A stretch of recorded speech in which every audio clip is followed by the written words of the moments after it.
И какво става, хора? Аз съм Dan XP и ще ви разкажа за Far Cry. Направо нека започваме. Първо да започнем с това, че играта е създадена през 2004 от Crytek. Първа разработва играта, нали, тя е разработчика, нали, това е едно германско студио, а пък вече издателя е Ubisoft. Както казах, играта е създадена през 2004. Нали, говорим за Far Cry 1, като главният герой се казва Джак Карвер, който е бивш американски войник и наемник, който в началото на играта управлява малка лодка и води фотограф на острова в Тихия океан. В началото Джак Карвер трябва да транспортира журналиста Валери Кортес, надявам се така да му е името, до тропическия остров.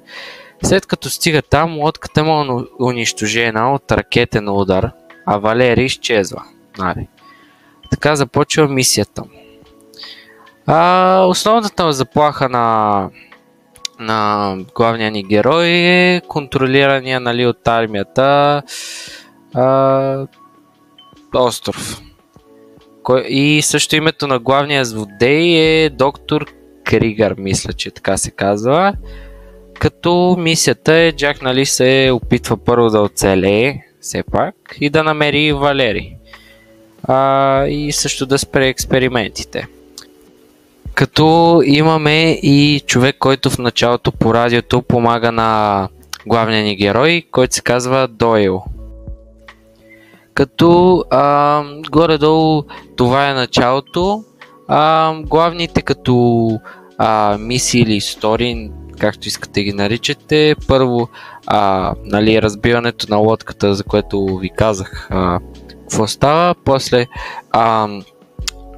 главният герой започва да търси Валери, като тя, нали, тя е отвлечена от наемците. Също открива и експериментите, като, нали, Джак намира лабораториите, базите и разкрива проектите на главния злодей доктор Кригър.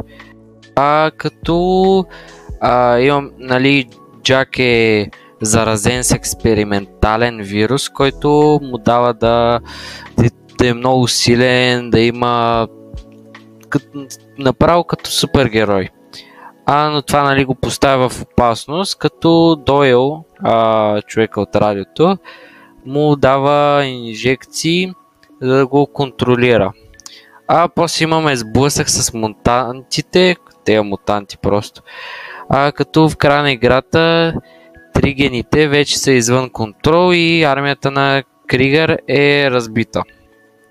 Като последните мисии включват боеве с тежко бронирани врагове и мутанти, нали, като всяка игра. И в петицата сме виждали такова, във всяка игра, мисля, дори на Far Cry, нали, накрая се биш с боса, то е логично. И накрая, нали, Джак убива Кригър, като спира разпространението на вируса и се сблъсква с истинското лице на Дойл. Като може да се избере дали да го пощади или да го убие, но и като като крайната случка на самата игра е как Джак и Валери напускат острова.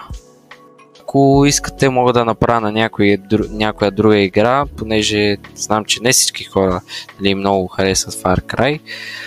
Също искам да кажа, че за времето си графиките са наистина много хубави, като знам, че използват и някаква като енджин, който много помага, нали, за това. И на компютрите е вървял с 2 FPS тотално, понеже играта е била доста тежка за тези времена. Също така искам да кажа, че за конзола играта излиза една година, мисля, че след това дори. Мисля, че около една година дори след излизането и какво мога да ви кажа за играта, като примерно дали я си свалите или нещо такова. Знаете откъде може да си свалите, от Замунда. И това е за играта, бих казал. Мисля, че споменах най-важните неща. Надявам се, ако нещо съм изпуснал, разбира се, може да напишете в коментарите. Също дали искате част 2. Тогава вече може би ще направя за така по-дълго видео. Просто това искам, нали, да кажете дали такъв тип контент или такива точно видеа ви харесват. Това мисля да е от клипа. Пак не искам да става прекалено дълъг. И да, мисля това да е. Ако ви е харесал, разбира се, може да се абонирате, да харесате, да кажете в коментарите какво искате да променя или нещо такова. И да, от мен, чао!